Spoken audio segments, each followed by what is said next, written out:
ധ്രുവേട്ടൻ എന്നെ ശത്രുവായിട്ട് കണ്ടാലും അദ്ദേഹം പഴയ ജീവിതത്തിലേക്ക് തിരിച്ചു വരണമെന്നുള്ള ആഗ്രഹമാണ് എനിക്ക്. എന്ത് ചെയ്യും? ആഹാ, വിജയ് മോൻ അവന്റെ അച്ഛൻ വന്നത് അറിഞ്ഞല്ലോ ചിരു. കേട്ടില്ലേ അവൻ ഉടന്ന് കരയുന്നത്? അച്ഛൻ അടുത്തേക്ക് ചെല്ലാത്തതിന്റെ സങ്കടമാ എന്റെ മോന്. ആ പിന്നെ സോറി കേട്ടോ, നിന്നെ ഞാൻ തെറ്റിദ്ധരിച്ചു പോയി. സോറി.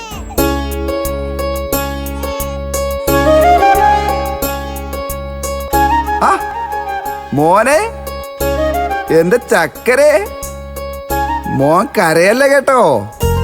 അച്ഛൻ മോന്റെ അടുത്തേക്ക് വന്നില്ലേ? ഓ അച്ഛൻ എടുക്കാലോ. ദാ അച്ഛൻ വന്നു കേട്ടോ. ദാ അച്ഛൻ വന്നല്ലോ. അച്ഛൻ വന്നു. കണ്ടാ കരച്ചിൽ നിന്ന് കണ്ട? ആ അതാണ് അച്ഛനെടുത്ത അപ്പ തന്നെ മോൻ കരച്ചിൽ നിർത്തും. എന്റെ മോന്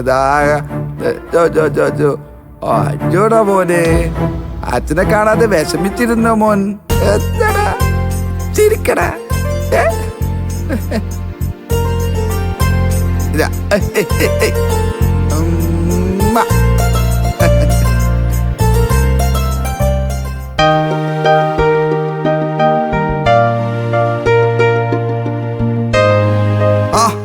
ഞാൻ എത്തിക്കാം. ഞാൻ വിളിക്കാവേ.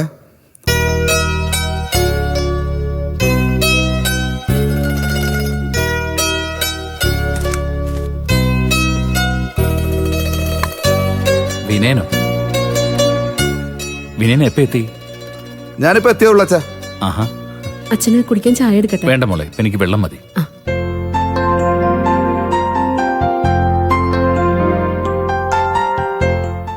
കടയുടെ കാര്യങ്ങളൊക്കെ എന്തായി വിനയ? അതിന്റെ കാര്യങ്ങൾ പറയാനാ ഞാൻ മെയിനായിട്ട് വന്നത്. അത്യാവശ്യം കടയിലേക്ക് വേണ്ട സ്റ്റോക്കിനുള്ള ഓർഡറൊക്കെ കൊടുത്തിട്ടുണ്ടേ. ഇനി ബാക്കിയൊക്കെ വർക്ക് വരുന്നതിനനുസരിച്ച് നോക്കിയിട്ട് വാങ്ങിക്കണം. അതാ നല്ലത്. എന്തായാലും ഒരു ബിസിനസ് തുടങ്ങാൻ തയ്യാറായത് നന്നായി. നല്ല സമയം വരുമ്പോൾ എല്ലാം നമ്മളിലേക്ക് തനിയെ വന്നു ചേരുമെന്ന് പറയില്ലേ, അങ്ങനെ ഒരു നല്ല സമയമാണ് എനിക്കിപ്പോൾ. അതുകൊണ്ട് എല്ലാം വിജയമാകുമെന്ന് മനസ്സിന് നല്ല കോൺഫിഡൻസ് ഉണ്ട് അച്ഛാ. ഈശ്വരാനുഗ്രഹം കൊണ്ട് അങ്ങനെ തന്നെ സംഭവിക്കട്ടെ. എല്ലാവരുടെയും പ്രാർത്ഥന ഉണ്ടായാൽ മതി, എല്ലാം ശരിയായിക്കോളും. പിന്നെ അച്ഛാ, 10 ദിവസത്തിനകം കട തുറക്കണമെന്നുണ്ട്. അച്ഛൻ വേണം വിളക്ക് കൊളുത്താൻ. അച്ഛൻ തന്നെ അതിനു പറ്റിയ ദിവസവും സമയമൊക്കെ നോക്കിച്ച് തീരുമാനിക്കണം. അതൊക്കെ വിനയന്റെ താല്പര്യം അനുസരിച്ച് നോക്കി ചെയ്താ പോരെ? എന്റെ താല്പര്യമാണ് അച്ഛൻ ഞാൻ പറഞ്ഞത്. എല്ലാറ്റിനും അച്ഛൻ മുന്നിൽ ഉണ്ടാവണമെന്നാ എന്റെ ആഗ്രഹം. അതൊക്കെ അച്ഛൻ ചെയ്യും വിനയ.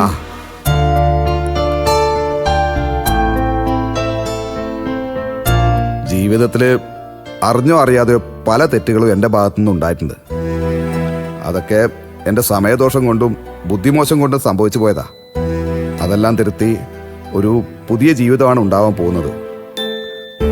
അവിടെ എനിക്ക് വഴികാട്ടിയാവാൻ അച്ഛൻ്റെ അനുഗ്രഹവും ഉപദേശങ്ങളും എപ്പോഴും ഉണ്ടാവണം. അതൊക്കെ എപ്പോഴും ഉണ്ടാവും. പിന്നെ അച്ഛാ, കടയുടെ ഉദ്ഘാടനത്തോടെ ചീരുവിനെയും മോനെയും കൂടി വീട്ടിലേക്ക് കൊണ്ടുപോകണമെന്നാണ് എൻ്റെ ആഗ്രഹം.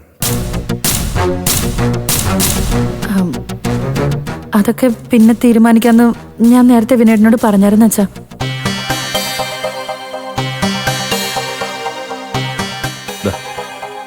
നിങ്ങൾ തമ്മിൽ സംസാരിച്ച് ധാരണയിലെത്തിയ കാര്യങ്ങൾ അങ്ങനെ തന്നെ മുന്നോട്ട് പോകും. അങ്ങനെ മതി. ഞാൻ പിന്നെ പറഞ്ഞേ ഉള്ളൂ അച്ഛാ. പിന്നെ ജോലിസരെ കണ്ട് കട തുറക്കാൻ പറ്റിയ സമയവും ദിവസവും നോക്കി വെച്ചിട്ട് ഞാൻ വിനയനെ അറിയിക്കാം. ശരി.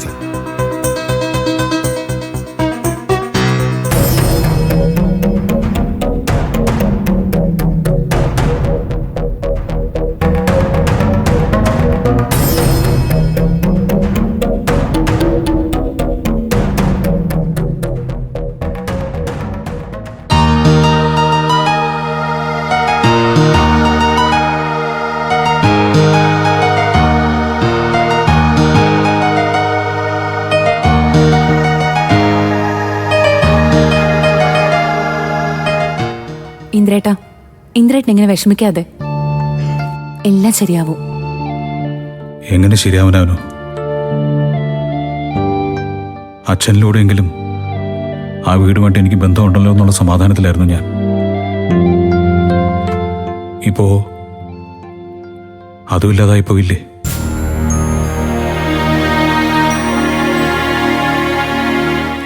ആരുമില്ലാത്ത അനാഥനായി പോയില്ല ഞാൻ. ആരും ഇല്ലെന്നോ? അപ്പൊ പിന്നെ ഞാനും മോനോ? ഞങ്ങൾ ഇന്ദ്രേട്ടന്റെ സ്വന്തം അല്ലേ? ഈ ഭൂമിയിൽ ഇപ്പൊ എനിക്ക് സ്വന്തമെന്ന് പറയാൻ നിങ്ങൾ മാത്രമേ ഉള്ളൂ.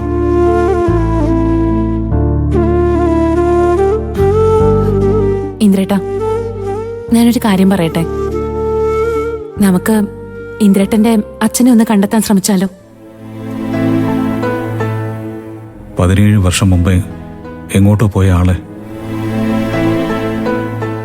നമ്മൾ എവിടെ പോയി കണ്ടുപിടിക്കും? ഇപ്പോ ജീവിച്ചിരിപ്പുണ്ടോന്ന് പോലും അറിയില്ല. ആ, അങ്ങനെ നിരാശപ്പെടേണ്ട കാര്യമൊന്നുമില്ല. നമുക്കൊന്ന് അന്വേഷിക്കാം. പിന്നെ ഇന്നത്തെ കാലത്ത് ഒരാളെ കണ്ടുപിടിക്കാൻ അത്രയ്ക്ക് ബുദ്ധിമുട്ടൊന്നുമില്ല.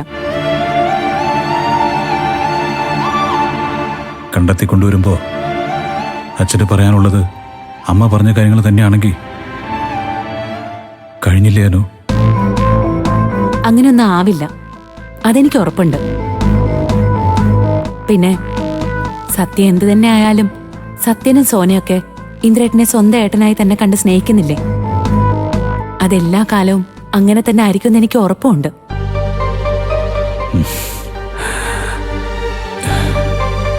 എന്തു തന്നെയായാലും ഞാനിനി ആ വീട്ടിലേക്കില്ല. സ്വന്തം ഒന്ന് കരുതെടുത്ത് ഒരവകാശമില്ലാതെ പോയി നിൽക്കാൻ എനിക്ക് വയ്യാനോ? ഇന്ദ്രേട്ടന്റെ എല്ലാ തീരുമാനത്തിനൊപ്പം ഞാനുണ്ടാവും. ഇന്ദ്രേട്ടൻ എവിടെയാണോ നിൽക്കുന്നത് അവിടെയാണ് എനിക്ക് സന്തോഷം. ആ വീടായിരിക്കും എന്റെയും വീട്. ഇനി നീയും നമ്മുടെ കുഞ്ഞും മാത്രമുള്ള ചെറിയൊരു ജീവിതം മതി എനിക്ക്. ഇത്രയും നാള് എല്ലാവർക്കും വേണ്ടി ജീവിച്ചു. അവസാനം ആരുമില്ലാത്തവനായി.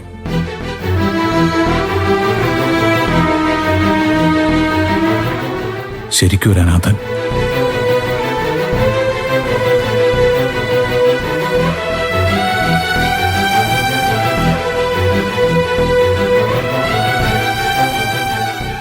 നീ എന്തിനാ മോനെ വിഷമിക്കുന്നത്?